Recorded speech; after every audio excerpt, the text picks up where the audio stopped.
"Hey, Grandma, where did you put the keys to the new house?" I yelled from the first floor by the staircase.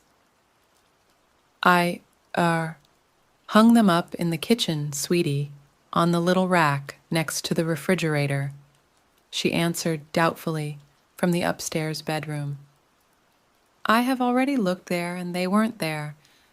I guess I'll just have to turn this whole house upside down to find them." A few minutes went by, and not a sound from my grandma was heard. "Grandma, what are you doing up there? Is everything all right?" I asked nervously, knowing how ill she is and how weak her heart is. A few seconds went by and nothing, until a large thud was heard. "Grandma, Grandma, are you okay?" I yelled as I ran up the stairs. As I entered the bedroom, I could see my grandma lying on the ground. She was in a lot of pain. I reached for my phone as quickly as I could and called 911. "911, what's your emergency?" "It's my grandma. She has collapsed on the floor and are in a lot of pain. I need an ambulance now." "Understood, and what's your name and address?" "Static noises." "Street." "I'm sorry, could you repeat that? I didn't quite catch that." "I said Michael Biggs 489 Nancy Street in North Carolina." "Okay, they are on their way now. Make sure that your grandma have her eyes open and talk to her. Make sure that she doesn't close her eyes." "Okay, but please hurry." "We will do our best, sir." A few days later, I went to the hospital to check on my grandma, only to be met with nurses and doctors standing in front of my grandma's hospital room and arguing. "Hey, what is going on here? Is everything good?" I asked worryingly. All of them turned to look at me. The doctor asked me who I was, so I gave them my full name and explained why I was there. "Great, then maybe you could talk some sense into that woman," the doctor replied snarkily and walked away. One of the nurses turned to me and explained that my grandma wanted to go home, even though all the nurses and the doctor told her that she couldn't because of her current state. She also told me of what my grandma had said to them, which was, "If I am to die, I want to do it in my own home." I smiled. "That's my grandma?" I responded casually. After calming down my grandma and getting the situation under better control, I finally asked the nurse, "When will she be allowed to leave the hospital and come home?" The nurse got a rather confused look on her face and said, That's a hard question to answer. If her condition gets better, then it would be possible." My face turned and became filled with worry and slight annoyance. "No," I said, interrupting her in mid-sentence. "She is the only family that I have left, and I want her to come home as soon as humanly possible." I snapped back at her, taken back with my response. She said, "I understand your frustration, but she needs medical treatment for the time being." I waited for a few seconds to give myself some time to think, until a thought hit my head. "Would it be possible if she got treatment back home?" I asked rather profoundly. That should be possible. Let me go and check with the doctors," she said, and walked out of the room. My grandma tilted her head towards me and said, "Please, Michelle, don't let them keep me here. You know that I hate hospitals." Sounding a bit defeated in her voice, and the only thing I could say was, "I know, Grandma, I know." A few moments later, after waiting patiently for the nurse to come back and fill us in, she finally opened the door and said that it would be possible, and that she could go home tomorrow morning. Both me and my grandma was smiling. Finally, some good news for once, I thought to myself. A few days has passed, and my grandma is lying in bed, watching some drama show on the TV, when all of a sudden I hear her having a coughing fit and trouble breathing. I quickly ran into her room, asking her if she was okay. "Water," she said in hoarse voice. I ran to the kitchen to grab a glass of water and hurried back. "Here, Grandma," I said with a face of both horror and worry. "Thank you, dear," she said, and met me with a smile as she handed me the empty glass. I forced a smile and took it. "Dear, could you help me to the bathroom? That water ran right through me, it seems," she said in a joking manner. "Of course, Grandma," I replied, and helped her up by holding both her hands in mine as I pulled her up from the bed. I let her lean against me as we walked, one arm around my shoulder and the other grabbing whatever she could for balance. I made sure that one of my hands were holding her by the hip so that she wouldn't fall over. As we entered the hallway, she suddenly stopped, probably to catch her breath, I assumed. However, instead, she asked me in a very serious voice if I could hear a voice, to which I replied, no. Of course I didn't hear a voice, it was only me and her in the house. All of a sudden, she became heavy and limber.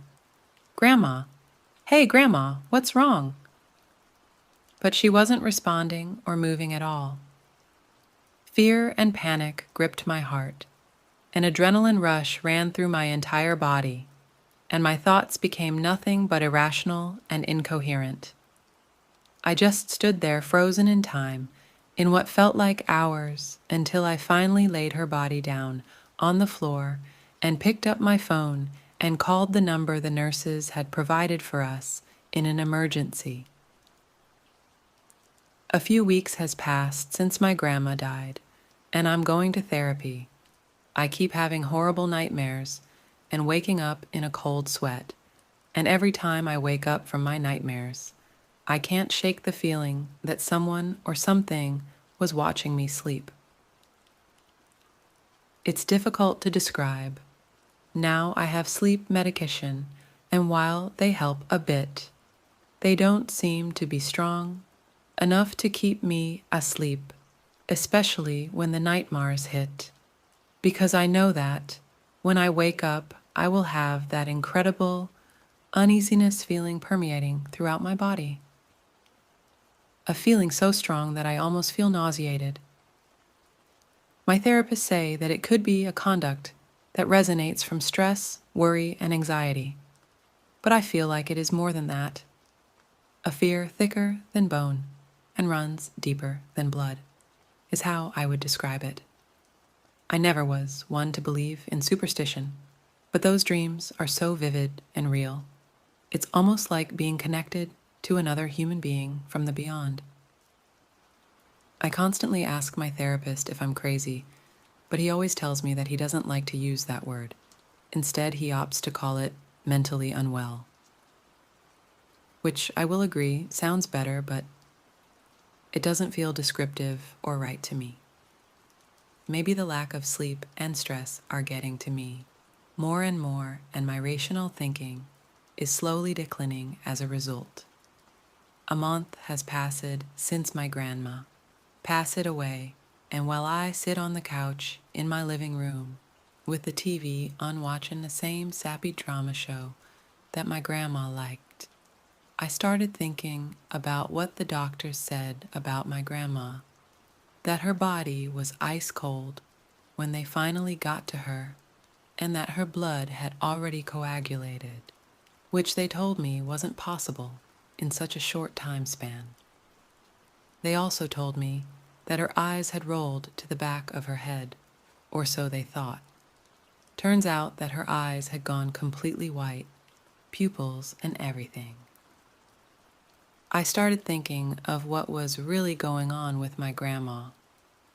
The more I thought about it, the more I felt my mind break, as if I was dancing on a knife's edge. My grandma always told me that, since she was a believer of superstitions, to always have a cross hanging on the bedroom wall, to pray every night for safety, and to always cleanse the house if anything bad happened, or if I felt an evil presence. I'm starting to think that maybe she was right in believing in all of that. Maybe I should go and buy myself a cross tomorrow and start praying. Yet another month goes by, and I still have those vivid nightmares, and they are becoming more and more real each passing night. I dreamed that I was in my house, walking up the stairs after hearing a door slamming. With each passing step, I could feel my heart keeps pounding faster and harder, and as I turn left to face my bedroom door, I see two glowing dots hidden in the darkness, and they look like eyes just watching me. I turn to the right to look at my bathroom, which lies on the opposite far end of this corridor, and as I turn back to look at the white dots again, they seem bigger, I think closer than before, and then I wake up. Those soulless eyes never leaves my mind. It's almost as they can see right through me, piercing my body like needles. It's the same feeling I get every time I wake up. Coincidence, or is there more to it than mere chance? Days goes by fast. It almost feels surreal to me. Like I can't keep track of time anymore. Hell, even days are blending together. I can barely remember what I did yesterday. The fear I have within has grown much stronger. It's like a vice grip on my heart, and sometimes it becomes so hard to breathe that it feels like I'm in water. What the fuck is going on with me? No, what the fuck is wrong with me?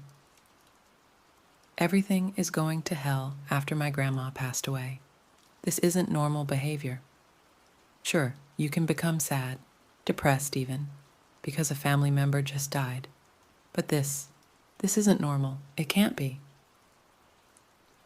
I have decided to stay awake tonight and watch some movies down in the living room, and maybe play some video games because I still haven't finished that RPG game yet. And to be honest, I need something lighthearted right about now. But I also want to prove to myself that nothing is happening at night while I'm sleeping. A few hours into the night, after watching a few movies, I fell fast asleep on the couch. I wake up to a familiar sound coming from upstairs. However, I'm still groggy, so I couldn't make out what it was. Then I hear it. The sound of the door slamming shut echoes in my head, and I can feel my heart in my throat. I stand up quietly and slowly and begin moving towards the staircase. As I look up into the darkness of the second floor, the uneasiness feeling is overwhelming. I take one step up the staircase, and it feels like my heart is about to explode already. I move slowly up the stairs, taking one step at a time. My breathing has escalated to the point of hyperventilation, my body drenched in sweat and my hands shaking uncontrollably. Final step, and as I turn the corner, just like how did in my nightmare, I see them. Those white, beady eyes staring at me from the darkness. I stand there motionless, my blood frozen cold, my eyes wide open, unable to blink, my lungs barely functioning. I want to scream, but I have no voice. Seconds felt like hours. Tears have started running down my cheeks due to the lack of blinking. I gather all my courage and strength in my body that I can muster, and I turn my head to look at the bathroom and to look back at the eyes, only to meet with bigger white, beady eyes, just as it happened in my nightmare. My indescribable fear took control, and my survival instincts kicked in. As I turned my back on that thing, preparing to run as fast as I could out of that house, darkness surrounded me from all sides, and I could no longer move. Only one thought entered my mind, that my grandma used to say, "It's not the darkness you should be afraid of, it's what's in them.